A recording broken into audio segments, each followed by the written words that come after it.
Capítulo 4. La evidencia corroborativa. Así dice la Biblia.com. ¿Hay alguna evidencia creíble a favor de Jesús fuera de sus biografías? Harry Alemán se volvió y me apuntó con el dedo. Usted, farfulló escupiendo la palabra con desprecio. ¿Por qué sigue escribiendo esas cosas acerca de mí? Luego dio media vuelta y desapareció por una escalera trasera para escapar de los periodistas que lo perseguían por el edificio del tribunal.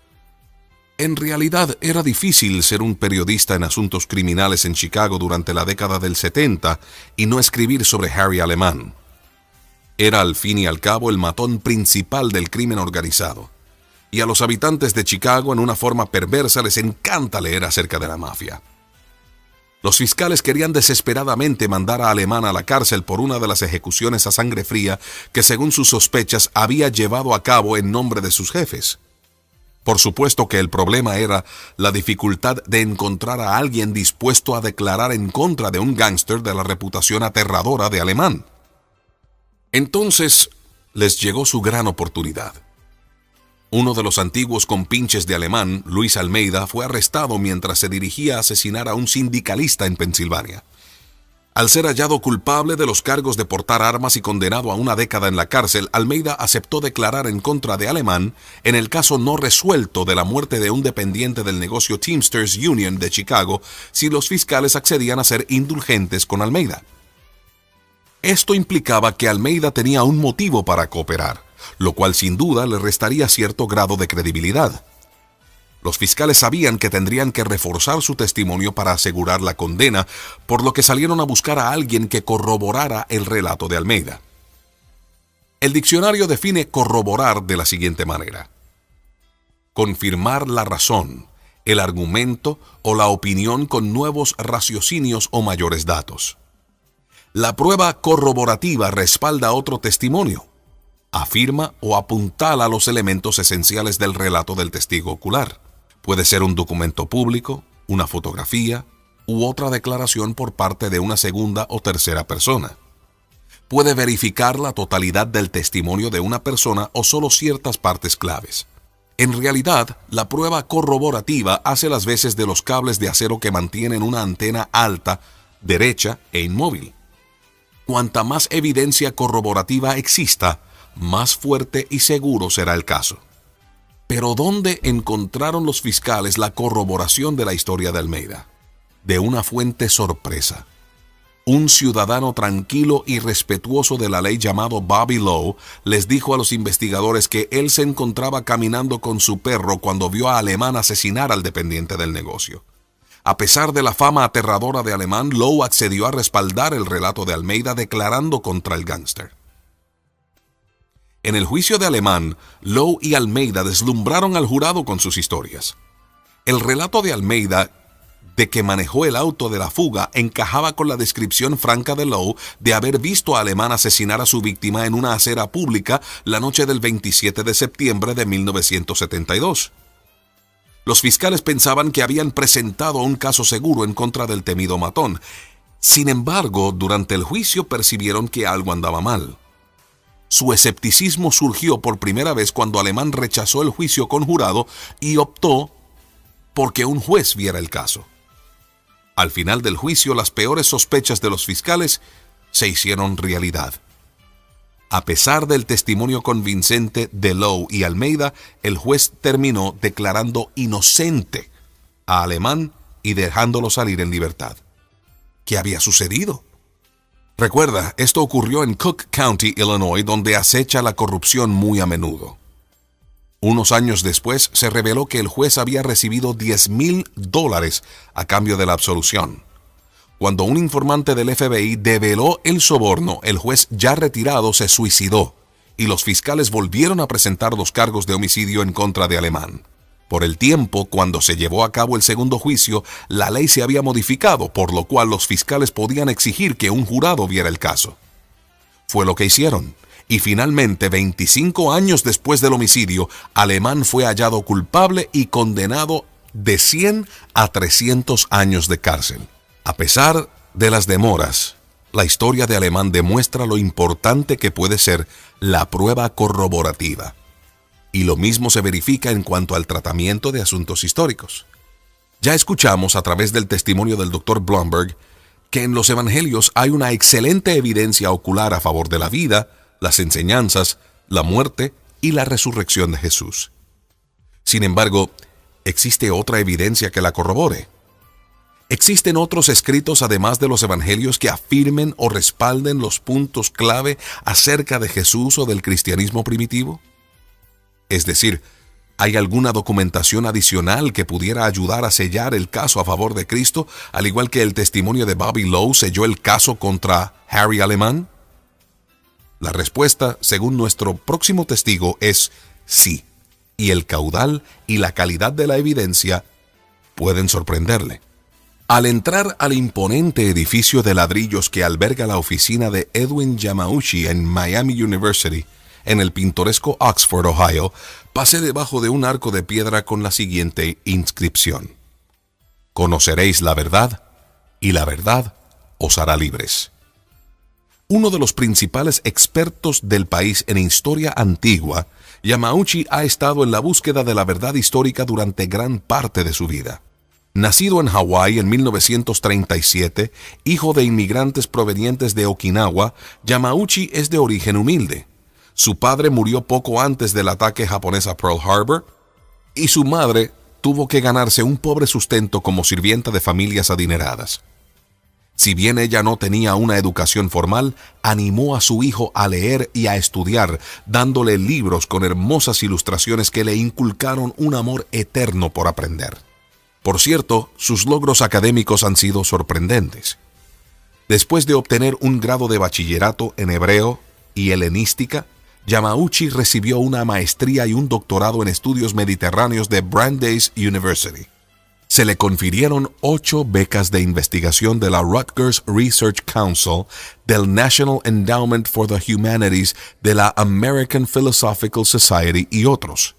Estudió 22 idiomas, entre ellos árabe, chino, egipcio, ruso, siríaco, ugarítico e incluso comanche.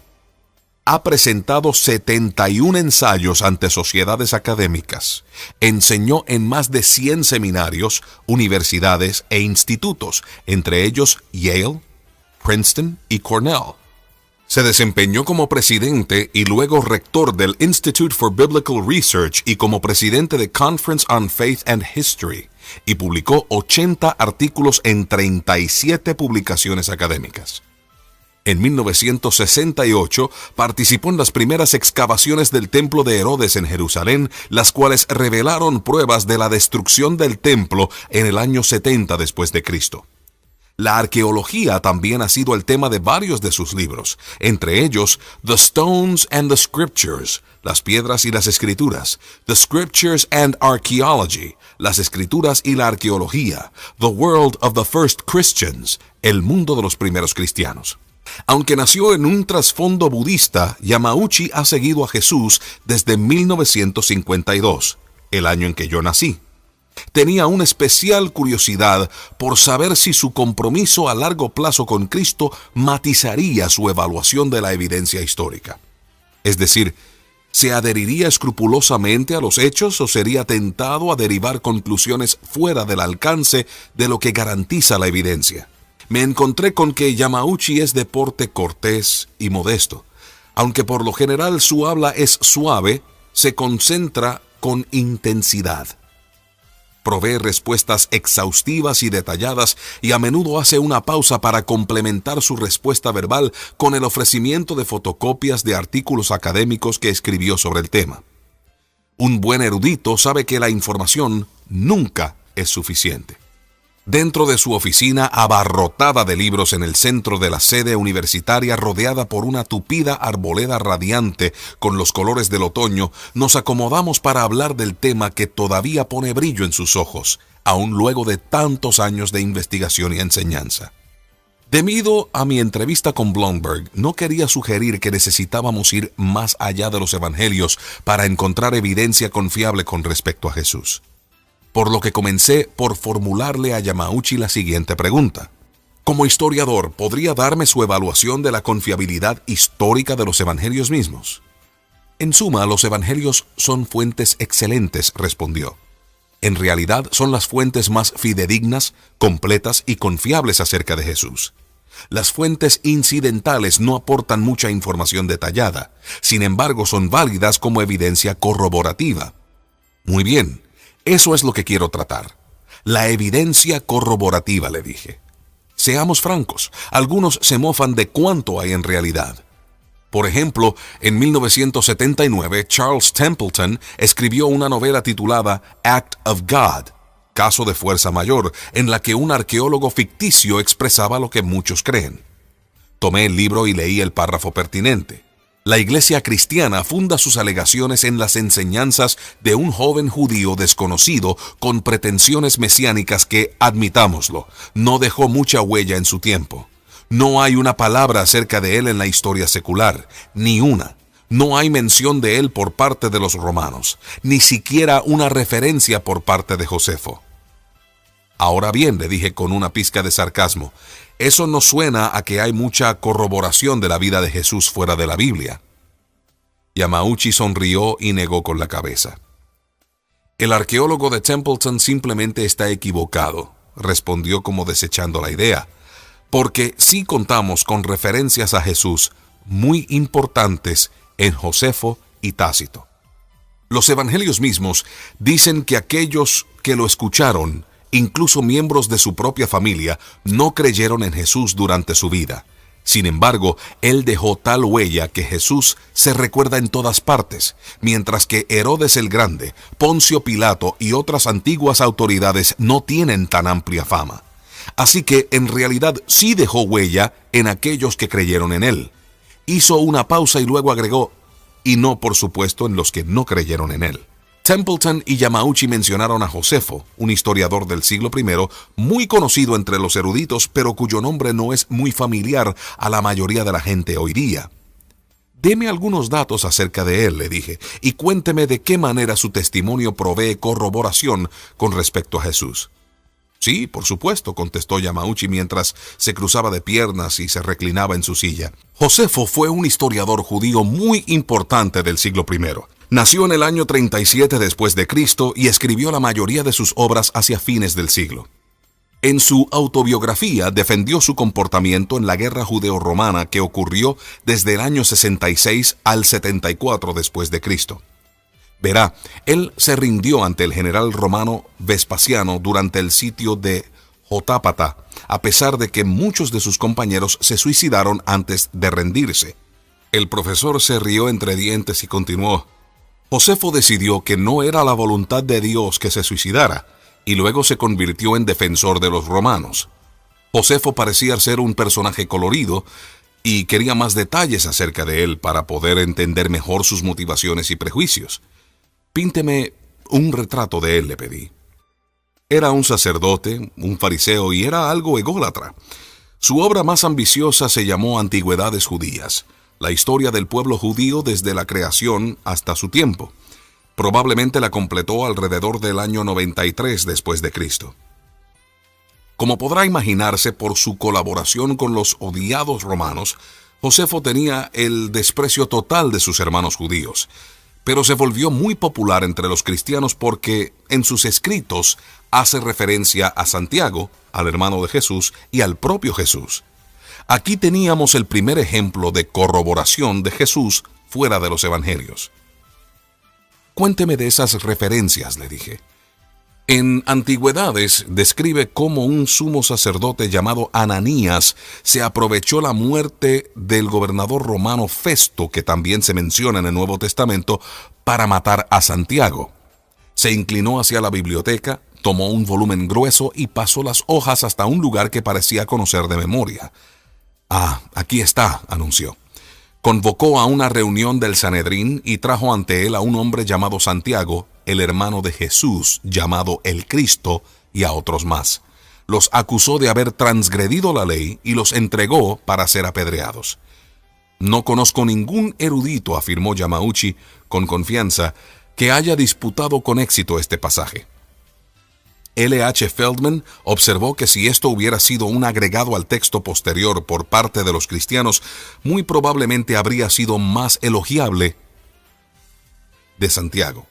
Así que aquí hay una referencia al hermano de Jesús, quien al parecer se había convertido por la aparición del Cristo resucitado, si compara Juan 7:5 y 1 de Corintios 15:7, y la corroboración del hecho de que algunos consideraban que Jesús era el Cristo, que significaba el ungido o el Mesías. Sabía que Josefo había escrito una sección más larga sobre Jesús que se llama el Testimonium Flavianum.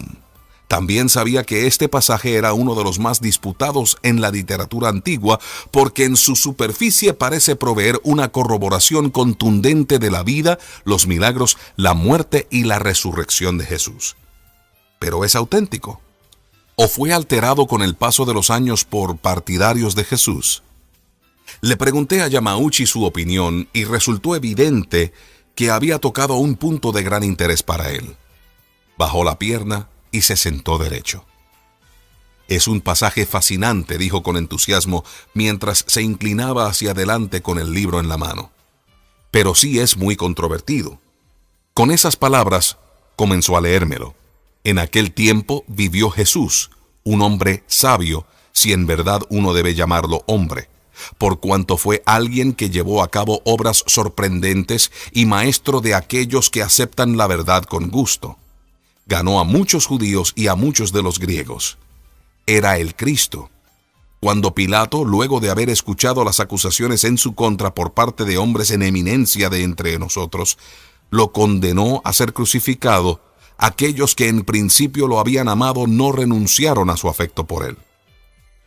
Al tercer día se les apareció restaurado a la vida, por cuanto los profetas de Dios habían profetizado esta y muchas otras maravillas acerca de él. Y la tribu de cristianos que de él toman su nombre hasta este día no ha desaparecido. El caudal de corroboración a favor de Jesús era evidente. Usted admitió que era controvertido. ¿Cuáles son las conclusiones de los eruditos acerca de este pasaje?, le pregunté. La erudición ha pasado por 3 tendencias en cuanto a él, explicó. Por razones obvias, los cristianos primitivos pensaron que era un testimonio maravilloso y completamente auténtico acerca de Jesús y su resurrección. Les encantó. Luego el pasaje entero fue cuestionado al menos por algunos eruditos durante el movimiento de la Ilustración. Sin embargo, hoy día, un notable consenso entre los eruditos, judíos y cristianos de que el pasaje completo es auténtico, aunque pueda haber algunas interpolaciones. Interpolaciones. ¿Podría precisar qué quiere decir?, dije levantando las cejas.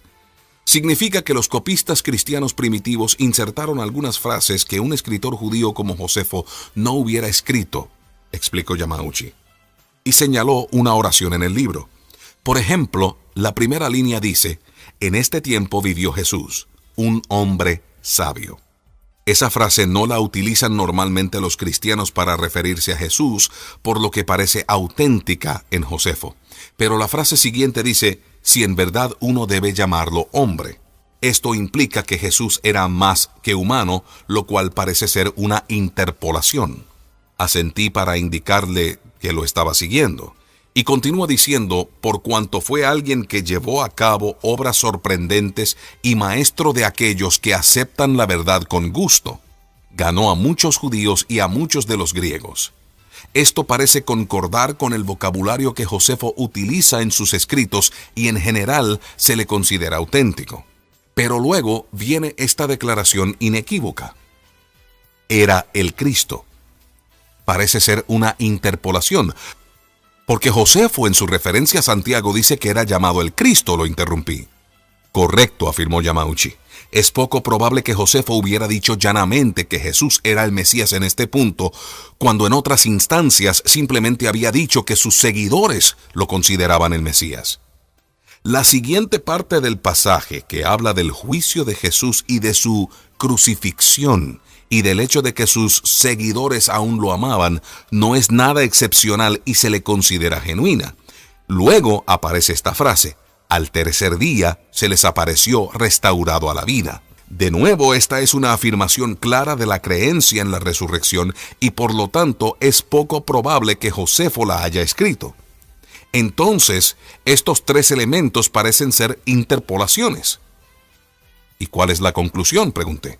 que es probable que el pasaje de Josefo originalmente fue escrito acerca de Jesús, aunque sin esos 3 puntos que mencioné. Sin embargo, aún así Josefo corrobora información importante sobre Jesús, que fue el líder martirizado de la iglesia de Jerusalén y que era un maestro sabio que estableció un grupo amplio y duradero de seguidores, a pesar del hecho de que fue crucificado bajo el gobierno de Pilato por instigación de algunos de los líderes judíos. Mientras que estas referencias sí ofrecían alguna verificación importante e independiente acerca de Jesús, me preguntaba por qué un historiador como Josefo no hubiera dicho más sobre una figura tan importante del siglo I. Sabía que algunos escépticos, como el filósofo de la Universidad de Boston, Michael Martin, habían hecho la misma crítica. Por lo tanto, le pedí a Yamauchi su reacción ante esta declaración de Martin, quien cree que Jesús nunca existió. Si Jesús existió, uno esperaría que Josefo hubiera dicho más acerca de él. Que Josefo lo mencionara es inesperado, de pasada, mientras que mencionaba a otras figuras mesiánicas y a Juan el Bautista con más detalle. La respuesta de Yamauchi me pareció fuerte. De vez en cuando, alguno ha tratado de negar la existencia de Jesús, pero es una causa perdida, dijo con un tono de enojo. Hay pruebas poderosas de que Jesús sí existió, y estas preguntas hipotéticas son vacías y falaces. Sin embargo, le respondo de la siguiente manera. Josefo estaba interesado en asuntos políticos y en la lucha contra Roma, por lo tanto, para él, Juan el Bautista era más importante porque parecía presentar una amenaza política mayor que Jesús. Un momento, interrumpí. ¿Acaso algunos eruditos no pintaron a Jesús como un celote, o al menos como simpatizante de los celotes? Pregunté, haciendo referencia al grupo revolucionario del siglo I que se oponía a la política de Roma. Yamauchi descartó la objeción con un gesto de la mano. Esa es una posición a la que los propios evangelios no dan lugar, respondió. Porque recuerde, Jesús ni siquiera objetó el pago de los impuestos a los romanos. Por lo tanto, debido a que Jesús y sus seguidores no representaban una amenaza política inmediata, es por cierto muy comprensible que Josefo no esté más interesado en esta secta, aunque en percepción tardía, en realidad resultó muy importante.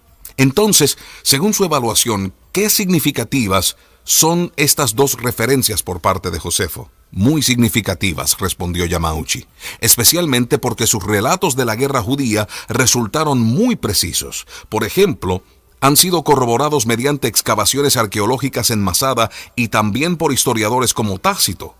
Se le considera un historiador bastante confiable y su mención de Jesús se considera sumamente importante. Yamauchi mencionó al historiador romano más importante del siglo I y yo quería discutir lo que Tácito tenía que decir sobre Jesús y el cristianismo. ¿Podría explicar lo que él corrobora?, le pregunté. Tácito registró lo que pudiera ser la referencia más importante a Jesús fuera del Nuevo Testamento, observó. En el año 115 después de Cristo, menciona en forma explícita que Nerón persiguió a los cristianos como chivos expiatorios para desviar las sospechas de sí mismo por el gran incendio que devastó a Roma en el año 64 después de Cristo. Yamauchi se puso de pie y fue hasta una repisa para buscar un libro. «Ah, sí, aquí está», comentó mientras extraía un grueso tomo y pasaba las hojas hasta encontrar el pasaje justo que me leyó después. Nerón le echó la culpa e infligió las torturas más agudas a una clase odiada por sus abominaciones llamada cristianos por el populacho. Cristo, de quien deriva el origen del nombre, sufrió el castigo máximo durante el reino de Tiberio de manos de uno de nuestros procuradores, Poncio Pilato, y una superstición muy dañina, habiéndose controlado por el momento de esa manera, resurgió no solo en Judea, la primera fuente del mal, sino incluso en Roma. En consecuencia, se realizó el arresto en principio de cualquiera que se declarara culpable. Después, según su declaración, una inmensa multitud fue condenada no tanto por el delito de incendiar la ciudad, sino por odio contra la humanidad. Conocía ese pasaje y me preguntaba cómo respondería Yamauchi a la observación de un erudito reconocido llamado J.N.D. Anderson. Él propone que cuando Tácito dice que esta superstición dañina fue controlada por el momento, pero luego resurgió en forma inconsciente, estaba dando testimonio de la creencia de los cristianos primitivos de que Jesús había sido crucificado, pero que luego se levantó de la tumba, señalé. ¿Usted está de acuerdo con él? Esa ha sido, por cierto, la interpretación de algunos eruditos, respondió, y al parecer esquivó mi pedido de que diera su opinión. Sin embargo, luego presentó un punto crucial. A pesar de que el pasaje tuviera esto en cuenta específicamente o no, nos provee un hecho muy notable y es el siguiente. La crucifixión era el destino más abominable que a alguien le pudiera tocar, y el hecho de que hubiera un movimiento basado en un hombre crucificado tiene que explicarse. ¿Cómo se puede explicar la propagación de una religión basada en la adoración a un hombre que había sufrido la muerte más deshonrosa? Por supuesto que la respuesta cristiana es que Él resucitó. Otros tienen que pensar otra teoría alternativa si no quieren creerlo. Sin embargo, según mi parecer, ninguno de los puntos de vista alternativos es muy persuasivo. Le pedí que caracterizara el peso de los escritos de Tácito con respecto a Jesús. Es un testimonio importante por parte de un testigo hostil del éxito y la propagación del cristianismo con base en una figura histórica. Jesús, que fue crucificado bajo el gobierno de Poncio Pilato, observó. Y es significativo que Tácito relatara que una inmensa multitud se aferró de tal manera a sus convicciones que prefería morir antes que retractarse. Sabía que otro romano llamado Plinio el Joven también había hecho referencia al cristianismo en sus escritos. También corroboró algunos asuntos importantes, ¿no?, inquirí. Así es. Era el sobrino de Plinio el Viejo, el famoso enciclopedista que murió en la erupción del Vesubio en el año 79 después de Cristo. Plinio el Joven se convirtió en gobernador de Bitinia en el noroeste de Turquía. Gran parte de su correspondencia con su amigo el emperador Trajano se conserva hasta nuestros días. Yamauchi sacó una fotocopia de la página de un libro y dijo: en el libro 10 de estas cartas hace referencia específica a los cristianos que arrestó. Les he preguntado si son cristianos y si lo admiten, repito la pregunta una segunda y una tercera vez con la advertencia del castigo que les espera. Si persisten, ordeno que sean llevados para su ejecución. Por cuanto cualquiera sea la naturaleza de su admisión, estoy convencido de que su terquedad y su obstinación inconmovible no debe quedar sin castigo. También declararon que la suma de su culpa o error no llega a más que esto. Se habían reunido en forma regular antes del amanecer en un día fijado para cantar versos en forma alternada entre sí en honor de Cristo como a un Dios, y también que se habían comprometido con juramento, no con fines delictivos, sino para abstenerse del hurto, del robo, del adulterio. Esto me llevó a determinar que era más que necesario extraer la verdad mediante tortura de 2 esclavas a las que llamaban diaconisas. No encontré más que un tipo degenerado de culto llevado hasta la extravagancia. ¿Cuán importante es esta referencia?, pregunté. Muy importante. Probablemente se escribió alrededor del año 111 después de Cristo y da testimonio de la rápida propagación del cristianismo, tanto en la ciudad como en el campo, entre toda clase de personas, esclavos y ciudadanos romanos, dado que también menciona que envía a los cristianos que son ciudadanos romanos a que sean juzgados en Roma, y habla de la adoración a Jesús como Dios, de que los cristianos mantenían normas éticas elevadas y que no se los desviaba fácilmente de sus creencias. Para mí, una de las referencias más problemáticas en el Nuevo Testamento es donde los escritores de los Evangelios dicen que la tierra se oscureció durante cierto periodo en que Jesús estaba colgado en la cruz. ¿Acaso no era un mero recurso literario para resaltar la importancia de la crucifixión y no una referencia a un hecho histórico real? Al fin y al cabo, si la oscuridad hubiera caído sobre la tierra, no habría mención de este extraordinario acontecimiento fuera de la Biblia. Sin embargo, el doctor Gary Habermas escribió sobre un historiador llamado Tayo, quien en el año 52 después de Cristo escribió la historia del mundo mediterráneo oriental desde la guerra de Troya. Aunque la obra de Tayo se ha perdido, fue citada por Julio Africano alrededor del año 221 después de Cristo y hacía referencia a la oscuridad que mencionan los evangelios. ¿Podría ser una corroboración independiente de esa afirmación bíblica?, pregunté. Yamauchi explicó: en este pasaje, Julio Africano dice: Tayo, en el tercer libro de sus historias, explica la oscuridad como un eclipse de sol. Es irracional, según me parece. Así que Parece ser que Tallo decía que sí hubo oscuridad al momento de la crucifixión y especulaba que podía haberse producido por un eclipse. Africano entonces contiende que no podía haber sido un eclipse dado el tiempo en el que ocurrió la crucifixión. Yamauchi se inclinó para tomar una hoja de papel que estaba sobre su escritorio. Permítame citar lo que dijo el erudito Paul Maier sobre la oscuridad en una nota al pie de su libro de 1968, Poncio Pilato. Dijo al tiempo que leía estas palabras: este fenómeno evidentemente fue visible en Roma, Atenas y otras ciudades mediterráneas. Según Tertulio, fue un evento mundial o cósmico. Flegón, el autor griego de Caria, que escribía una cronología poco después del 137 después de Cristo, informó que en el cuarto año de la 12ª Olimpiada, es decir, el 33 después de Cristo, ocurrió el mayor eclipse de sol y que se hizo de noche a la hora sexta del día, es decir, al mediodía, de modo que incluso las estrellas aparecieron en el cielo. Hubo un gran terremoto en Bitinia y muchas cosas fueron volcadas en Nicaea. Yamauchi concluyó, por lo tanto, tal como lo señala Paul Maier, hay testimonio no bíblico de la oscuridad que se dio al momento de la crucifixión de Jesús. Parece que algunos se vieron en la necesidad de darle una explicación natural y dijeron que fue un eclipse. La mención de Pilato por parte de Yamauchi me recordó que algunos críticos cuestionaron la precisión de los evangelios por la forma en la que describen a este líder romano. Mientras que el Nuevo Testamento lo pinta como vacilante y dispuesto a ceder a la presión de la turba judía al ejecutar a Jesús, otros relatos históricos lo presentan como obstinado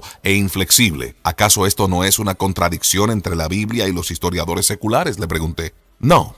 En realidad no, respondió Yamauchi. El estudio de Maier sobre Pilato revela que su protector o mentor fue Sejano o Sejanus, y que Sejano cayó del poder en el año 31 después de Cristo porque estaba complotando contra el emperador. Quedé desconcertado. ¿Y eso qué tiene que ver, inquirí? Bien. Esta pérdida habría debilitado mucho la posición de Pilato alrededor del año 33 después de Cristo, fecha muy probable en la que Cristo fue crucificado, respondió el profesor. Por lo tanto, se podría entender que Pilato fuera renuente a ofender a los judíos en ese momento y meterse en mayores problemas con el emperador. Esto quiere decir que la descripción bíblica es muy probable que sea correcta. Luego de hablar principalmente de la corroboración romana de Jesús, quería dar un giro a la cuestión en este punto y debatir si otros relatos judíos, aparte del de Josefo, verificaban algo acerca de Jesús. Le pregunté a Yamauchi sobre las referencias en el Talmud, una importante obra judía terminada alrededor del año 500 después de Cristo, que incorpora la Mishnah, compilada alrededor del año 200 después de Cristo. Los judíos en general no abundan en detalles sobre las herejías, respondió. Hay pocos pasajes en el Talmud que mencionan a Jesús y lo llaman un falso Mesías, que practicaba la magia y que fue condenado a muerte justamente. También repiten el rumor de que Jesús nació de un soldado romano y María,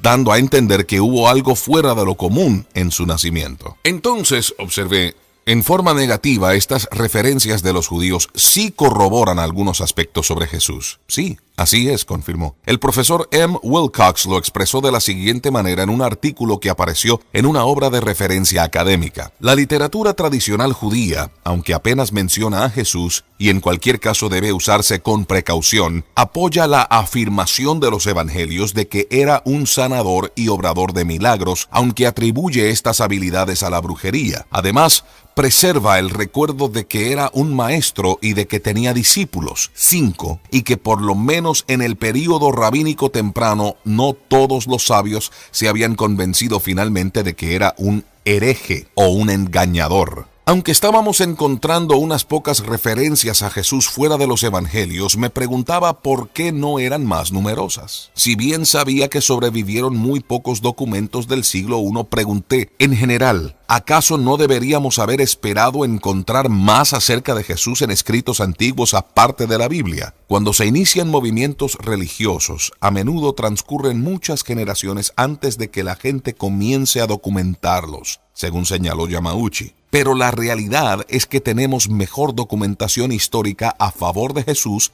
que sobre el fundador de cualquier otra religión antigua. Y eso me tomó por sorpresa. ¿En serio?, exclamé. puede abundar sobre eso. Por ejemplo, aunque se cree que las Gathas de Zoroastro alrededor del año 1000 a.C. son auténticas, la mayoría de las escrituras zoroástricas recién se plasmaron por escrito en el siglo III después de Cristo. La biografía parsi más popular del Zoroastro se escribió en el año 1278 después de Cristo.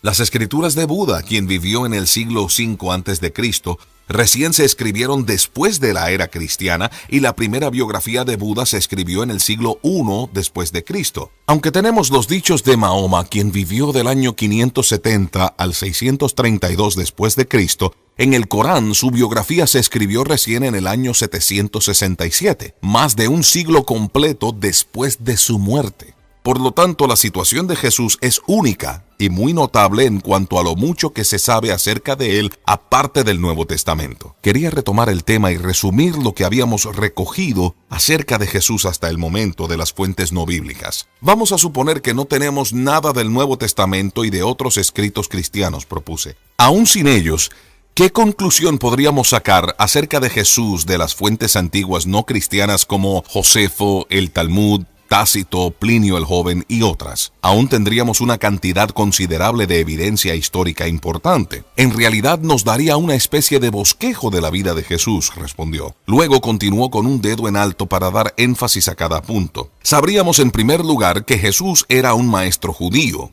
En segundo lugar, que mucha gente creía que él realizaba sanidades y exorcismos. En tercer lugar, que algunos creían que él era el Mesías. En cuarto lugar, que fue rechazado por los líderes judíos. En quinto lugar, que fue crucificado bajo órdenes de Poncio Pilato en el reino de Tiberio. En sexto lugar, que a pesar de su muerte deshonrosa, sus seguidores que creían que él estaba vivo se esparcieron más allá de Palestina, al punto de que había multitudes de ellos en Roma alrededor del año 64 después de Cristo. Y en séptimo lugar, que todo tipo de gente de la ciudad y del campo, hombres y mujeres, esclavos y libres, lo adoraron como Dios. En realidad era un caudal impresionante de corroboración independiente. Y no solo se puede reconstruir el perfil de la vida de Jesús fuera de la Biblia, sino que hay mucho más que se puede recoger acerca de él en materiales tan antiguos que en realidad preceden a los mismos evangelios. El apóstol Pablo no conoció a Jesús antes de la muerte de Jesús, pero dijo que él sí se encontró con el Cristo resucitado y luego consultó con algunos de los testigos oculares para asegurarse de que estaba predicando el mismo mensaje que ellos. Debido a que comenzó a escribir las cartas del Nuevo Testamento años antes de que se escribieran los evangelios, estas contienen relatos bien tempranos acerca de Jesús.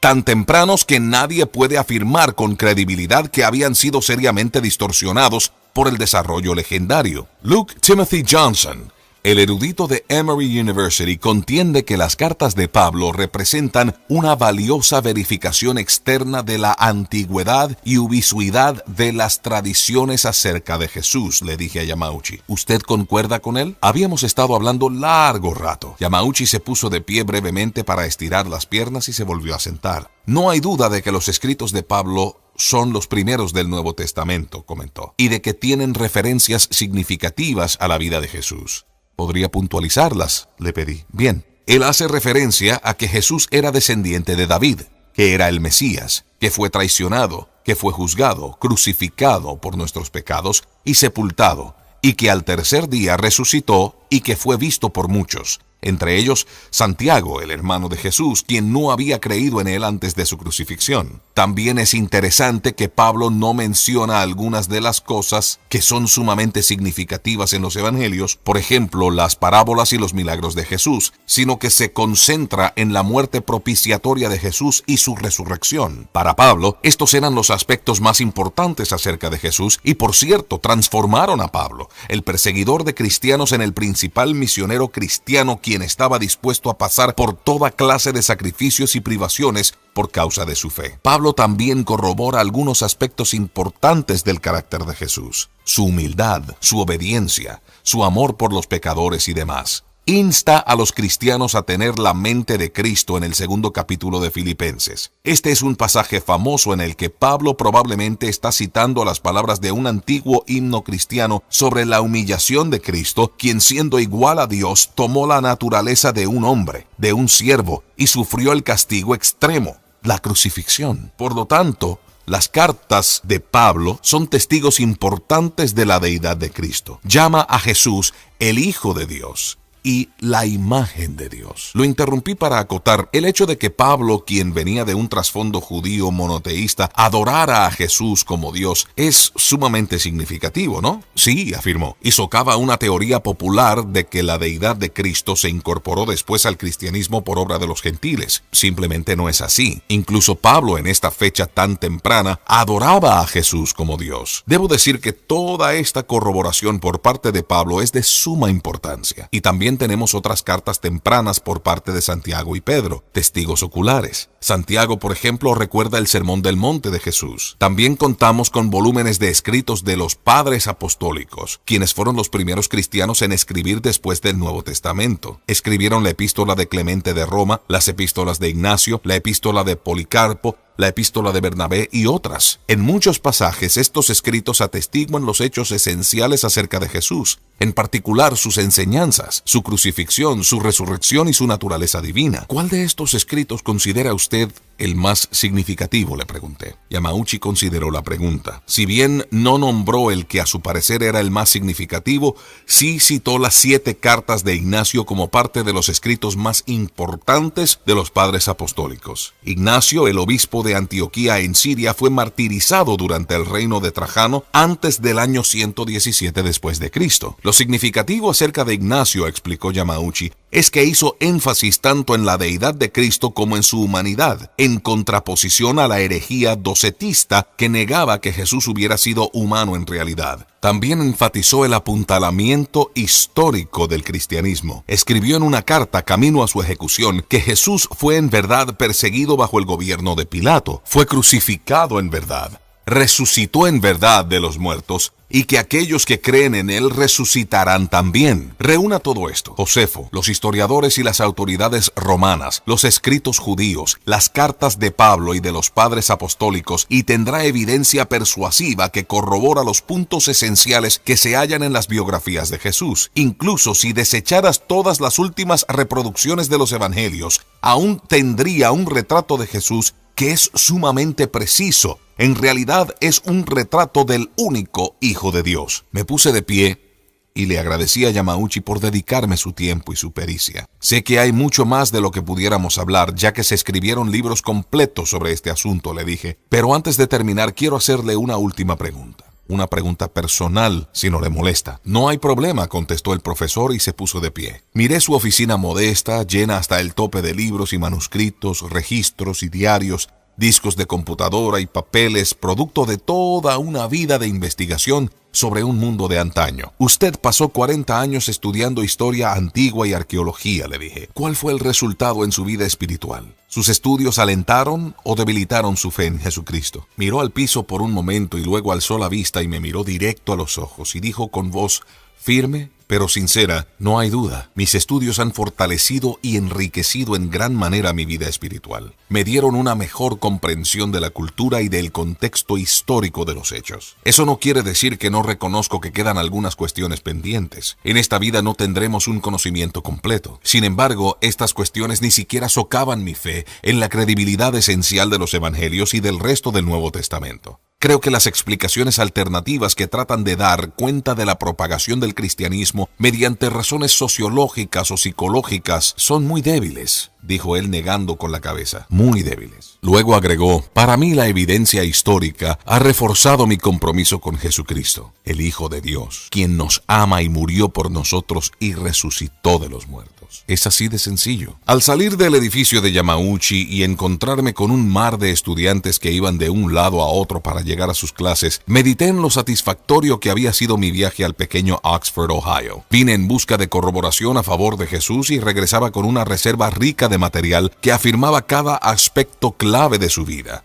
sus milagros, su deidad y su victoria sobre la muerte. Sabía que nuestra breve conversación solo había tocado la superficie nada más. Llevaba bajo el brazo The Verdict of History, el veredicto de la historia, el cual había releído en preparación para mi entrevista. En él, el historiador Gary Habermas detalla un total de 39 fuentes antiguas que documentan la vida de Jesús, de las cuales enumera más de 100 hechos asentados con respecto a la vida, las enseñanzas, la crucifixión y la resurrección de Jesús. Es más, 24 de las fuentes que cita Habermas, incluidas 7 fuentes seculares y varios de los credos primitivos de la Iglesia, tratan en forma específica la naturaleza divina de Jesús. Estos credos revelan que la Iglesia no enseñó simplemente la deidad de Jesucristo después de una generación, como a menudo se oye repetir en la teología contemporánea, porque esta doctrina está definidamente presente en verdad en la Iglesia primitiva. Esto lo escribe Habermas. Y en su conclusión, la mejor explicación para estos credos es que representan adecuadamente las propias enseñanzas de Jesús. Es una corroboración sorprendente a favor de la aseveración más importante de la persona más influyente que jamás haya existido. Subí el cierre de mi abrigo, camino a mi auto y mirando hacia atrás una vez más, vi el sol de octubre que iluminaba la inscripción en piedra que había notado cuando llegué a la sede de esta universidad totalmente secular. Conoceréis la verdad y la verdad os hará libres.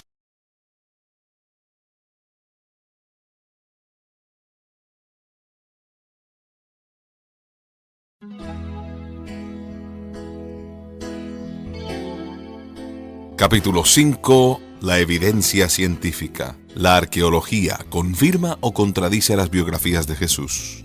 Había un toque surrealista en mi almuerzo con el Dr. Jeffrey McDonald. Allí estaba, comiendo indiferentemente un sándwich de atún y papas fritas en el salón de conferencias de un tribunal de Carolina del Norte, haciendo comentarios animados y en general pasando un buen tiempo. En una sala cercana, el jurado se estaba tomando un descanso luego de escuchar el testimonio horripilante de que McDonald había asesinado brutalmente a su esposa y a sus 2 hijas pequeñas. Mientras terminábamos la comida, no pude evitar hacerle unas preguntas obvias a McDonald. ¿Cómo puede simular que no pasa nada?, le dije con voz asombrada e indignada a la vez. ¿No está siquiera un poquito preocupado de que el jurado lo declare culpable? McDonald apuntó con su sándwich a medio comer hacia la sala del jurado.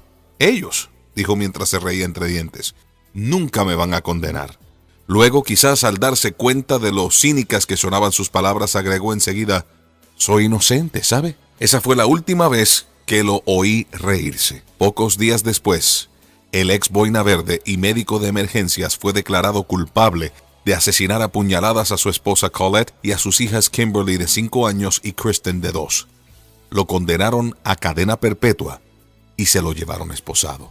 McDonald, cuya historia fue relatada en forma magistral por Joe McGinnis en su famoso libro y en la película de televisión Fatal Vision, era tan arrogante que pensaba que su coartada lo ayudaría a quedar impune. Les había dicho a los investigadores que él se encontraba dormido en el sillón cuando unos hippies drogados lo despertaron en medio de la noche. Dijo que luchó con ellos pero resultó apuñalado y quedó inconsciente. Cuando se despertó encontró a su familia masacrada.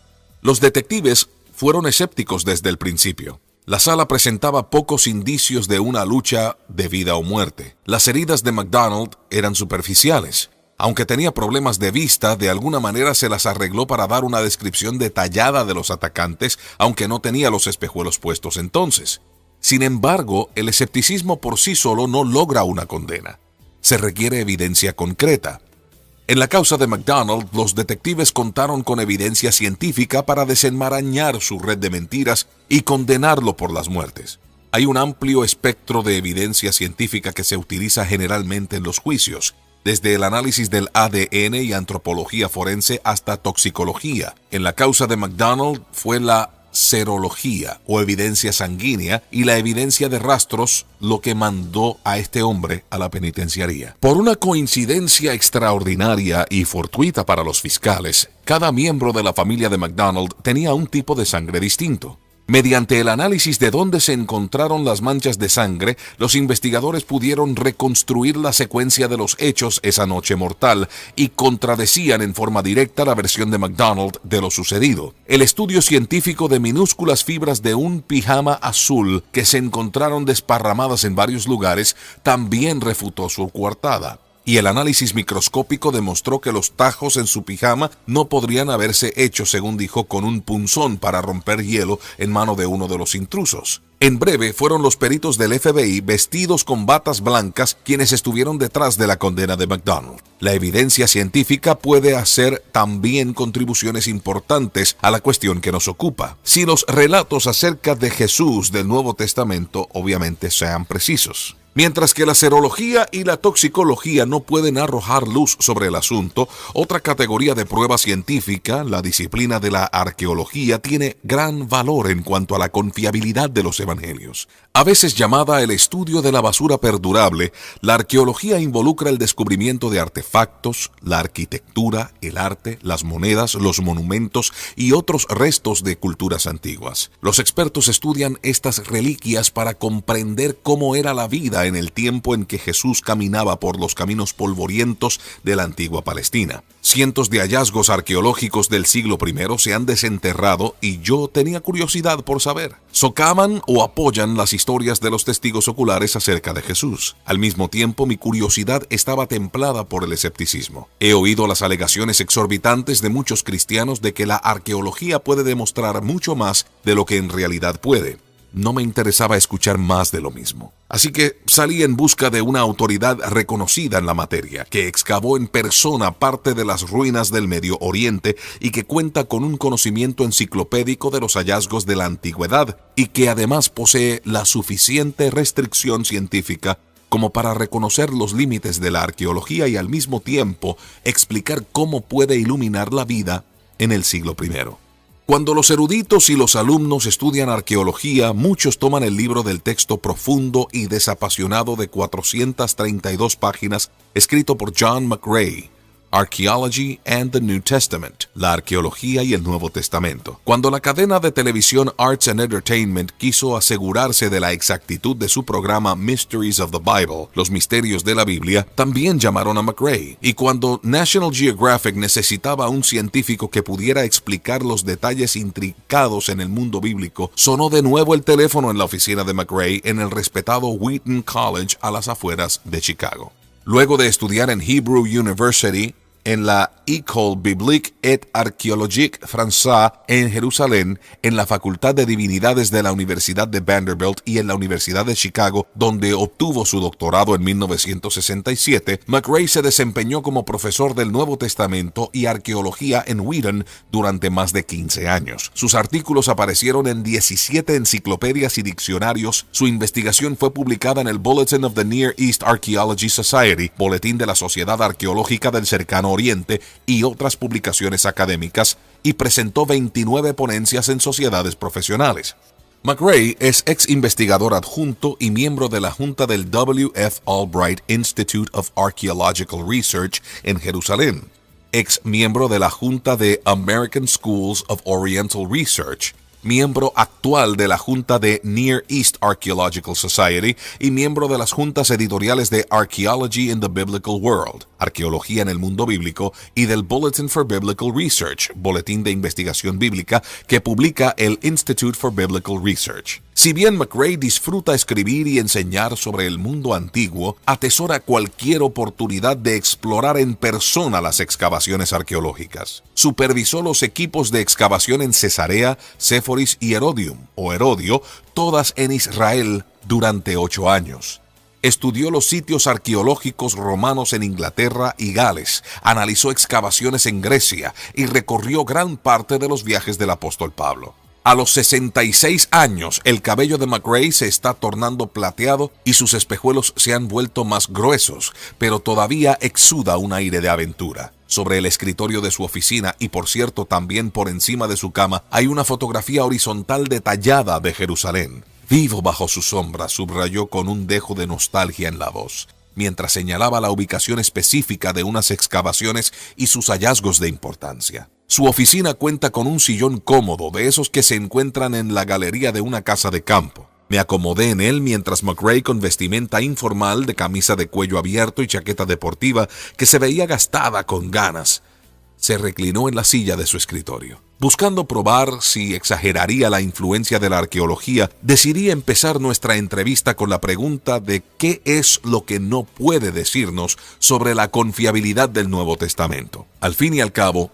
tal como McRae observa en su libro, aun si la arqueología puede determinar que las ciudades de Medina y la Meca existieron en Arabia Occidental durante los siglos VI y VII, eso no prueba que Mahoma vivió allí o que el Corán es verdad. La arqueología ha hecho algunas contribuciones importantes, expresó con el acento que adquirió de niño en el sudeste de Oklahoma, pero en realidad no puede probar si el Nuevo Testamento es la palabra de Dios. Si excavamos en Israel y encontramos lugares antiguos que son compatibles con la ubicación que da la Biblia, eso demuestra que su historia y su geografía son precisas. Sin embargo, eso no confirma que lo que Jesucristo dijo es verdad.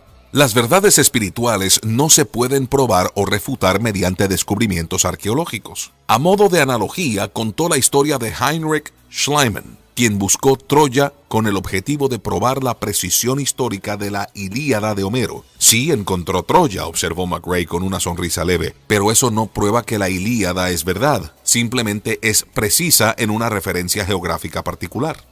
Una vez que marcamos algunos límites de lo que la arqueología no puede establecer, estaba ansioso de comenzar a explorar lo que nos puede decir sobre el Nuevo Testamento. Decidí lanzarme a este tema haciendo una observación que surgió de mi experiencia como periodista investigador con un trasfondo legal. Al tratar de determinar si un testigo es veraz, los periodistas y los abogados pondrán a prueba todos los elementos de su testimonio que pueden ser sometidos a prueba. Si esa investigación revela que la persona estaba equivocada en cuanto a esos detalles, arroja una sombra de duda considerable sobre la veracidad de la totalidad de su historia. Sin embargo, si los detalles se verifican, es un indicio, no una prueba concluyente, sino cierta evidencia de que el testigo es confiable en cuanto a la totalidad de su testimonio. Por ejemplo, si un hombre habla de un viaje que hizo de San Luis a Chicago y menciona que se detuvo en Springfield, Illinois para ver la película Titanic en el Teatro Odeón y que comió una barra Clark grande que compró en el puesto de comida, los investigadores pueden determinar si ese teatro existe en Springfield, al igual que si estaba proyectando esa película en particular, y si vendía esa marca y tamaño de barra de caramelo específico al tiempo que él dijo que estuvo allí. Si sus hallazgos contradicen lo que afirmó la persona, su credibilidad queda manchada. Si los detalles se verifican, no quiere decir que todo su relato es verdad, pero sí incrementa su reputación de ser preciso. En cierto sentido, esto es lo que logra la arqueología. La premisa es que si se verifica que los detalles incidentales de un historiador antiguo son precisos vez tras vez, se incrementa nuestra confianza en otro material que el historiador escribió, pero que no se puede verificar tan fácilmente. Así que le pedía a McRae su opinión profesional. ¿La arqueología afirma o socava el Nuevo Testamento cuando investiga los detalles de esos relatos? Y McRae respondió de inmediato: no hay duda de que se incrementa la credibilidad del Nuevo Testamento, señaló. Al igual que la credibilidad de cualquier otro documento antiguo aumenta cuando uno excava y descubre que el autor fue preciso al hablar de un lugar o de un hecho en particular. Como ejemplo, mencionó sus propias excavaciones en Cesarea, en la costa de Israel, donde él y otros excavaron el puerto de Herodes el Grande. Por mucho tiempo se cuestionó la validez de una afirmación de Josefo, el historiador del siglo I, de que este puerto era tan grande como el de Pireo, el principal puerto de Atenas. Se pensó que Josefo estaba equivocado porque cuando se ven las piedras que emergen a la superficie del agua en el puerto actual, no es muy grande. Sin embargo, cuando comenzamos la excavación bajo el agua, descubrimos que el puerto se extendía bastante dentro del agua, por debajo de la tierra, que se había derrumbado y que su dimensión total era verdaderamente comparable con el puerto de Pireo. Así que resultó que Josefo tenía razón al fin y al cabo. Esto constituye otro poquito de evidencia de que Josefo sabía lo que estaba escribiendo. ¿Y qué de los escritores del Nuevo Testamento? ¿Sabían en verdad lo que estaban diciendo? Quería poner esa cuestión a prueba en mi próxima serie de preguntas. Lucas, el médico e historiador, escribió tanto el Evangelio que lleva su nombre como el libro de los Hechos, los cuales constituyen un cuarto del Nuevo Testamento completo. En consecuencia, un aspecto crucial es si Lucas era un historiador en el que se podía confiar que recopilaría datos correctos. Cuando los arqueólogos verifican los detalles de lo que escribió, ¿se encuentran con que era meticuloso o descuidado?, pregunté. El consenso de los eruditos liberales y conservadores es que Lucas es muy preciso como historiador, respondió McRae. Es erudito, es elocuente, su griego se aproxima a la calidad clásica, escribe como un hombre educado, y los descubrimientos arqueológicos demuestran una y otra vez que Lucas es preciso en lo que tiene que decir. Es más, agregó, hubo varios casos similares a la historia del puerto en los que los eruditos en principio pensaron que Lucas estaba equivocado en una referencia particular y se encontraron con que los descubrimientos posteriores confirmaron que lo que escribió era correcto. Por ejemplo, en Lucas capítulo 3 y verso 1 hace referencia a Lisanias como tetrarca de Abilene alrededor del año 27 después de Cristo. Durante años los eruditos marcaron eso como evidencia de que Lucas no sabía lo que estaba diciendo, dado que todo el mundo sabía que Lisanias no era un tetrarca, sino un gobernador de Calcis medio siglo después. Sugirieron que si Lucas se equivoca en un hecho básico, no se puede confiar en nada de lo que escribió. Allí entró la arqueología en escena. Se encontró una inscripción del tiempo de Tiberio del 14 al 37 a.C., en la cual nombra a Lisanias como tetrarca en Abilá, cerca de Damasco, tal como Lucas había escrito, según explicó McRae. Resultó que hubo dos autoridades del gobierno llamadas Lisanias. Una vez más, se demostró que Lucas estaba exactamente en lo cierto. Otro ejemplo es la referencia de Lucas en Hechos capítulo 17 y verso 6 a poliarcas, que se traduce como autoridades de la ciudad en la versión Nueva Internacional en la ciudad de Tesalónica. Por mucho tiempo se pensó que Lucas estaba equivocado porque no se había encontrado evidencia del término poliarca en ningún documento romano antiguo, según dijo McRae. Sin embargo, una inscripción en un arco del siglo I que se encontró después comienza con «en el tiempo de los poliarcas». Uno puede ir al Museo Británico y verlo por uno mismo. Entonces, he aquí los arqueólogos descubren más de 35 inscripciones que mencionan a los poliarcas, varias de ellas en Tesalónica del mismo periodo al que Lucas hacía referencia. Una vez más, los críticos resultaron equivocados y se demostró que Lucas estaba en lo cierto. Surgió una objeción en mi mente. Le dije, sí, pero en su evangelio Lucas dice que Jesús estaba entrando a Jericó cuando sanó al ciego Bartimeo, mientras que Marcos dice que estaba saliendo de Jericó. ¿Acaso no es una contradicción clara que arroja dudas sobre la credibilidad del Nuevo Testamento? Y McRae no se vio molesto por mi pregunta tan directa. Para nada, fue su respuesta. Solo aparenta ser una contradicción porque usted está pensando en términos contemporáneos en que las ciudades se construyen y quedan fijas. Sin embargo, esa no era necesariamente la situación tiempo atrás. Jericó estuvo por lo menos en 4 lugares distintos, casi un cuarto de milla entre ellos en tiempos antiguos. La ciudad fue destruida y reconstruida cerca de una fuente de agua distinta o de un nuevo camino o más cerca de una montaña o lo que fuere. La verdad es que uno puede estar saliendo de uno de los lugares donde existía Jericó y entrando a otro, como saliendo de una parte del suburbio de Chicago a otra del suburbio de Chicago. Entonces, lo que me está diciendo es que tanto Lucas como Marcos pueden estar en lo cierto, pregunté. Exacto. Jesús podría haber salido de un área de Jericó y haber entrado a otra al mismo tiempo. Una vez más, la arqueología había respondido otro ataque a Lucas. Y dada la gran porción del Nuevo Testamento que él escribió, es sumamente significativo que Lucas ha sido establecido como un historiador escrupuloso y preciso, incluso en los mínimos detalles. Un arqueólogo prominente examinó con cuidado las referencias de Lucas a 32 países, 54 ciudades y 9 islas, y no encontró ni un solo error. La base es esta. Si Lucas fue tan preciso y esmerado en su recuento histórico, observa un libro sobre el tema, ¿sobre qué base lógica podemos suponer que fuera crédulo o impreciso en su recuento de asuntos que eran de mayor importancia no solo para él, sino para otros también? Asuntos, por ejemplo, como la resurrección de Jesús, la evidencia más fuerte de su deidad, la cual según Lucas quedó firmemente corroborada mediante muchas pruebas convincentes, como lo dice el libro de los Hechos, capítulo 1 y verso 3. La arqueología puede respaldar la credibilidad de Lucas, pero él no es el único autor del Nuevo Testamento. Me preguntaba qué dirían los científicos acerca de Juan, cuyo evangelio ciertas veces fue considerado sospechoso porque hablaba de lugares que no podían corroborarse.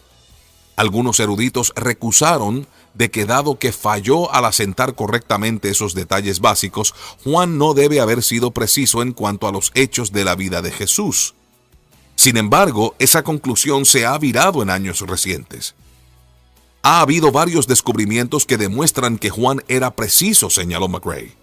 Por ejemplo, en el Evangelio según San Juan, capítulo 4, versos 1 al 15, registra cómo Jesús sanó a un inválido en el estanque de Betesda. Juan menciona el detalle de que el estanque tenía 5 pórticos. Por mucho tiempo se citó esta mención como un ejemplo de que Juan era impreciso porque no se había encontrado tal lugar. Sin embargo, en tiempos recientes se ha excavado el estanque de Betesda, yace alrededor de 13 metros bajo tierra, y por cierto se hallaron 5 pórticos, es decir, galerías o portales con columnas exactamente como Juan los describió. Y también hay otros descubrimientos: el estanque de Siloé en Juan 9:7, el pozo de Jacob en Juan 4:12, la posible ubicación del empedrado cerca de la puerta de Jaffa donde Jesús compareció ante Pilato en Juan capítulo 19 y verso 13, incluso la identidad de Pilato. Todo ello le confiere credibilidad histórica al Evangelio de Juan. Entonces, esto desafía la aseveración de que el Evangelio de Juan se escribió tanto tiempo después de Jesús que no puede ser preciso, observé. Por supuesto, respondió. Es más, McRae reiteró lo que el Dr. Bruce Metzger me habló acerca de unos arqueólogos que encontraron un fragmento de una copia de Juan capítulo 18, que según los principales papirólogos data del año 127 después de Cristo aproximadamente. Al demostrar que los textos de Juan existían desde época tan temprana y en lugares tan remotos como Egipto, la arqueología desarmó con eficiencia toda especulación de que Juan se compuso recién bien entrado el siglo II, demasiado tiempo después de la vida de Jesús como para ser confiable. Otros eruditos han atacado el Evangelio de Marcos, que en general se considera el primer relato que se escribió de la vida de Jesús. El ateo Michael Martin acusa a Marcos de ser ignorante de la geografía palestina, lo que según él demuestra que no pudo haber vivido en esa región en tiempos de Jesús. En forma específica cita Marcos capítulo 7 y verso 31 que dice: «Luego regresó Jesús a la región de Tiro y se dirigió por Sidón al mar de Galilea, internándose en la región de Decápolis». Se ha señalado, dijo Martin, que dadas estas instrucciones, Jesús habría viajado alejándose del mar de Galilea. Cuando le presenté la crítica de Martin a McRae, frunció el ceño y se sumergió en un torbellino de actividad. Tomó una versión griega de Marcos de su repisa, sacó libros de referencia y desplegó mapas grandes de la Palestina antigua. Lo que estos críticos parecen creer es que Jesús se sube a su auto y sale disparado por una carretera interestatal, pero es evidente que eso no fue lo que hizo, observó.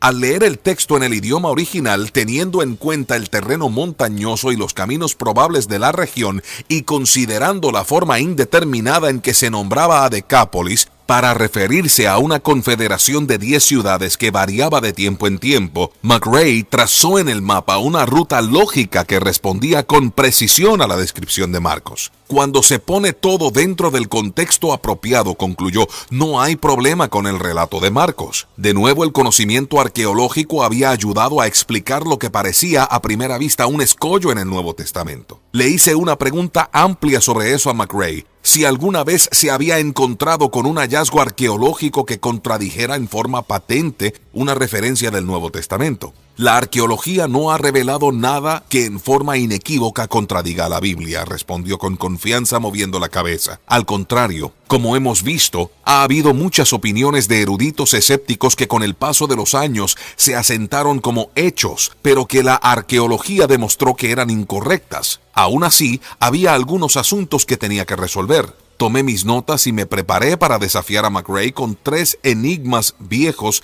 que a mi parecer la arqueología tendría cierta dificultad para explicar. Los relatos del nacimiento de Jesús dicen que María y José tuvieron que regresar al pueblo del nacimiento de José, Belén, debido a un censo. Permítame ser directo. Esto parece absurdo, le dije. ¿Cómo puede el gobierno obligar a todos sus ciudadanos a regresar a su lugar de nacimiento? ¿Hay algún tipo de evidencia arqueológica de que este tipo de censo se llevó a cabo? McRae tomó una copia de su libro con calma. En realidad, el descubrimiento de formularios de censos antiguos arrojó algo de luz sobre esta práctica, afirmó mientras pasaba las hojas. Cuando encontró la referencia que buscaba, citó textualmente un edicto oficial del gobierno fechado en el año 104 después de Cristo. Gayo Vivio Máximo, prefecto de Egipto, dice: visto que el tiempo ha llegado para el censo casa por casa, es necesario obligar a aquellos que por alguna causa están viviendo fuera de sus provincias a regresar a sus propios hogares, de manera que cumplan la orden regular del censo y también atiendan con diligencia el cultivo de sus lotes. Como puede ver, dijo mientras cerraba el libro, esa práctica se confirma mediante este documento, aunque esta forma particular de contar gente a usted le parezca extraña. Y otro papiro, este del año 48 después de Cristo, indica que la familia entera estaba involucrada en el censo. Sin embargo, eso no daba por terminado el asunto del todo. Lucas dijo que el censo que llevó a José y a María a Belén se realizó cuando Cirenio gobernaba en Siria y durante el reino de Herodes el Grande. Esto presenta un problema importante, señalé, porque Herodes murió en el año 4 a.C. y Cirenio no comenzó a gobernar Siria sino hasta el año 6 después de Cristo, y llevó a cabo el censo poco tiempo después. Hay una brecha muy grande. ¿Cómo puede tratar esta discrepancia seria en las fechas? McRae sabía que yo estaba tocando un tema que los arqueólogos han discutido por años. Respondió lo siguiente: un arqueólogo prominente llamado Jerry Vardaman ha trabajado mucho en este tema. Encontró una moneda con el nombre de Cirenio en letra muy pequeña, o lo que llamamos letras micrográficas. Esto lo sitúa como procónsul de Siria y Sicilia del año 11 a.C. hasta después de la muerte de Herodes. Estaba confundido. ¿Y eso qué significa?, pregunté. Significa que aparentemente había 2 Sirenios, respondió. No es extraño tener muchas personas con los mismos nombres romanos, por lo tanto no hay razón para dudar que hubo 2 personas con el nombre de Cirenio. El censo debe haberse realizado bajo el mandato del primer Cirenio. Dado que el ciclo de censo era cada 14 años, esto saldría muy bien. Me sonó algo especulativo, pero antes de empantanar toda la conversación, decidí archivar mentalmente la cuestión para un mayor análisis después. Cuando investigué más, descubrí que Sir William Ramsay, el fallecido arqueólogo y profesor de las universidades de Oxford y Cambridge en Inglaterra, había enunciado una teoría similar. De varias inscripciones llegó a la conclusión de que si bien hubo un solo Cirenio, este gobernó Siria en 2 ocasiones distintas, lo cual cubriría el periodo de tiempo del primer censo. Otros eruditos han observado que el texto de Lucas puede traducirse: este primer censo se efectuó antes de que Cirenio gobernara Siria, lo cual también resolvería el problema. La cuestión no quedó tan puntualizada como me hubiera gustado. Sin embargo, tuve que admitir que McRae y otros habían ofrecido explicaciones plausibles. Con confianza pude llegar a la conclusión de que se efectuaban censos en el periodo del nacimiento de Jesús y de que hay evidencia de que se requería que la gente volviera a su lugar de origen, lo que todavía me parece extraño. Muchos cristianos no están de acuerdo de que los escépticos han afirmado por mucho tiempo que Nazaret nunca existió en el tiempo que el Nuevo Testamento dice que Jesús pasó su niñez allí.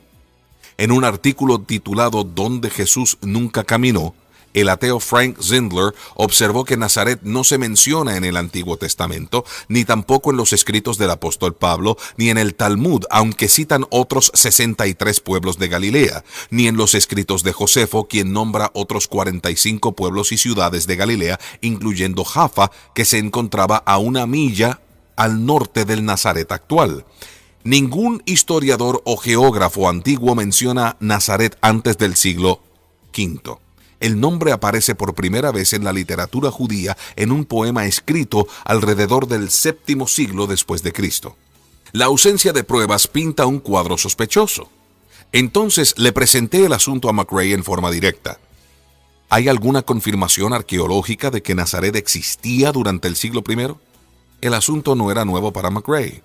El Dr. James Strange de University of South Florida es un experto en la materia y describe Nazaret como un lugar pequeño de unos 60 acres con una población máxima de 480 aproximadamente a principios de siglo, según respondió McRae. Sin embargo, esa era una conclusión. Yo quería evidencia. ¿Y él cómo lo sabe?, pregunté. Bien. Strange observa que cuando cayó Jerusalén en el año 70 después de Cristo, los sacerdotes no se necesitaban en el templo porque había sido destruido. Por lo tanto, se les envió a varios lugares, incluso a Galilea. Los arqueólogos encontraron una lista en arameo que describía los 24 cursos o familias de sacerdotes que fueron reubicados, y uno de ellos figura haber sido enviado a Nazaret. Esto demuestra que este pequeño pueblito debe haber estado allí todo el tiempo. Además, dijo que hay excavaciones arqueológicas que descubrieron tumbas del siglo I en los alrededores de Nazaret, lo cual establecería los límites del pueblo porque, según las leyes judías, los entierros debían hacerse fuera del propio pueblo. 2 tumbas contenían objetos tales como lámparas de barro, vasijas de vidrio y jarrones de los siglos I, III y IV. McRae tomó un ejemplar de un libro escrito por el reconocido arqueólogo Jack Finnegan, publicado por Princeton University Press. Lo hojeó y luego leyó el análisis de Finnegan. A partir de las tumbas, se puede concluir que Nazaret fue un asentamiento fuertemente judío en el período romano. McRae me miró. Ha habido debates sobre la ubicación de algunas ciudades del siglo I, tales como dónde está ubicada exactamente la tumba de Jesús. Pero entre los arqueólogos en realidad nunca hubo mucha duda acerca de la ubicación de Nazaret. El peso de la prueba debe recaer en los que disputan su existencia. Parecía razonable. Incluso el escéptico Ian Wilson, citando los restos del período precristiano que se encontraron en 1955, se las arregló para admitir que tales hallazgos sugieren que Nazaret debe haber existido en tiempos de Jesús, pero no hay duda de que debe haber sido un lugar pequeño e insignificante. Tan insignificante que la reflexión de Natanael en Juan capítulo 1 y verso 46 ahora tiene más sentido. «De Nazaret», exclamó, «¿acaso de allí puede salir algo bueno?». El Evangelio de Mateo pinta una escena aterradora. Herodes el Grande, rey de Judea, al sentirse amenazado por el nacimiento de un niño que temía le quitara su trono, envía tropas a asesinar a todos los niños menores de 2 años de Belén. Sin embargo, advertido por un ángel, José escapa a Egipto con María y Jesús. Solo regresan después de la muerte de Herodes y se instalan en Nazaret. Se cumplen así en la historia completa 3 profecías antiguas sobre el Mesías. Para esto debe ver el Evangelio según San Mateo capítulo 2, versos 13 al 23. El problema: no hay confirmación independiente de que esta matanza masiva ocurriera. No hay nada en los escritos de Josefo ni de otros historiadores. No hay apoyo arqueológico. No hay registros ni documentos. Con seguridad, un acontecimiento de tal magnitud tendría que haber llamado la atención de alguien más aparte de Mateo, insistí. Con la ausencia total de corroboración histórica o arqueológica, no es lógico concluir que esta masacre nunca ocurrió. Veo por qué lo dice, respondió McRae, ya que hoy día un suceso como ese probablemente saldría en CNN y en el resto de los medios de comunicación. Coincidí. En verdad, en 1997 y 1998 hubo una serie de noticias sobre extremistas musulmanes que en repetidas oportunidades realizaban redadas tipo comando y destruían prácticamente pueblos completos, incluyendo mujeres y niños en Argelia. El mundo entero estaba al tanto. Sin embargo, agregó McRae, tiene que situarse nuevamente en el siglo I y tener ciertas cosas en mente. En primer lugar, Belén es probablemente que no fuera mucho más grande que Nazaret. Por lo tanto, ¿cuántos niños de esa edad pudo haber en ese pueblo de 500 o 600 habitantes? Ni miles ni cientos, aunque unos pocos seguramente. En segundo lugar, Herodes el Grande era un rey sediento de sangre. Mató a miembros de su propia familia. Ejecutó a muchas personas que según él podían desafiarlo. Entonces el hecho de que matara a algunos niños en Belén no va a cautivar la atención del pueblo y en el mundo romano. Y en tercer lugar, no había ni televisión, ni radio, ni diarios. Hubiera tardado mucho tiempo en correr la voz, especialmente de un pueblecito de montaña en el medio de la nada, y los historiadores tenían acontecimientos mayores sobre los cuales escribir. Como periodista, todavía me costaba asimilarlo. ¿Entonces no era una gran noticia?, pregunté algo incrédulo. No creo que lo fuera. Al menos no en esos tiempos, respondió. Un loco que mata a todo aquel que parece ser una amenaza para él, eso era pan de todos los días para Herodes. Luego, por supuesto, con el desarrollo del cristianismo, este incidente cobró importancia, pero me sorprendería que hubiera sido noticia en ese entonces. Quizás fuera así, pero era difícil de imaginar para un periodista que está capacitado para detectar noticias en una era altamente tecnológica de comunicación rápida y mundial. Al mismo tiempo tenía que admitir que de lo que yo sabía acerca del paisaje sangriento de la antigua Palestina, la explicación de McRae sí parecía razonable. Esto dejó lugar para otra cuestión que quería indagar, y para mí era la más fascinante de todas. Hay que reconocer que esto es una atracción para la arqueología. Tumbas antiguas, inscripciones enigmáticas talladas en piedra o trazadas en papiro, pedazos rotos de alfarería, monedas gastadas, son indicios tentadores para un investigador inveterado. Sin embargo, pocos vestigios del pasado han creado tanta intriga como los rollos del Mar Muerto, cientos de manuscritos que datan del 250 hasta el 68 después de Cristo, que se encontraron en unas cuevas a 20 millas al este de Jerusalén en 1947. Parece que los escondieron integrantes de una secta judía estricta llamados los esenios antes de que los romanos destruyeran su comunidad. Hubo ciertas aseveraciones extrañas en cuanto a los rollos, incluyendo el libro absurdo de John Marco Allegro, en el que expone su teoría de que el cristianismo surgió de un culto a la fertilidad, cuyos adherentes se drogaban con hongos alucinógenos. En una afirmación más legítima, pero de todos modos muy cuestionada, el experto en papiros José O'Callaghan dijo que un fragmento de un rollo del Mar Muerto es parte del primer manuscrito que se halló del Evangelio de Marcos, cuya fecha se remonta a no más de 17 o 20 años después de la crucifixión de Jesús. Sin embargo, muchos eruditos se mantienen escépticos de su interpretación. De cualquier modo, ninguna indagación en la arqueología del siglo I estaría completa sin la pregunta sobre los rollos. ¿Nos dicen directamente algo acerca de Jesús?, le pregunté a McRae. Bueno, no se menciona a Jesús en forma específica en ninguno de los rollos, respondió. Primeramente, estos documentos nos dan conocimientos de la vida y las costumbres judías. Luego tomó unos papeles y señaló un artículo publicado a fines de 1997.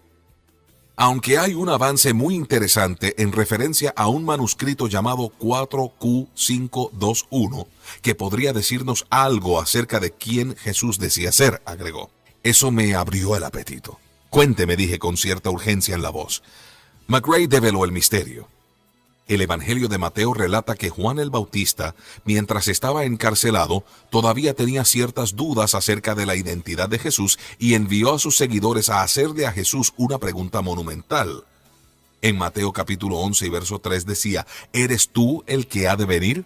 ¿O debemos esperar a otro? Él buscaba una respuesta directa de si Jesús era en realidad el Mesías tan esperado. A través de los siglos, los cristianos se preguntaron por la respuesta algo enigmática de Jesús. En lugar de decir directamente sí o no, Jesús le respondió en el Evangelio según San Mateo capítulo 11 versos 4 al 5, vayan y cuéntenle a Juan lo que ven y oyen. Los ciegos ven, los cojos andan, los que tienen lepra son sanados, los sordos oyen, los muertos resucitan y a los pobres se les anuncian las buenas nuevas. La respuesta de Jesús era una alusión a Isaías capítulo 61. Sin embargo, por alguna razón, Jesús incluyó la frase los muertos resucitan, la cual es notorio que está ausente en el texto del Antiguo Testamento. Aquí entra en juego el 4Q521. Este manuscrito no bíblico de la colección del Mar Muerto, escrito en hebreo, data de unos 30 años antes del nacimiento de Jesús. contiene una versión de Isaías 61 que sí incluye la frase ausente, los muertos resucitan. El estudioso de papiros Craig Evans observó que esta frase en el 4Q521 está inmersa incuestionablemente en un contexto mesiánico, según señaló McRae. Se refiere a las maravillas que hará el Mesías cuando venga y cuando el cielo y la tierra le obedezcan. Por lo tanto, cuando Jesús le dio esa respuesta a Juan, no era ambigua de ninguna manera. Juan habría reconocido en forma instantánea sus palabras como una afirmación inequívoca de que Jesús era el Mesías. McRae me pasó el artículo en que Evans aparece citado con estas palabras.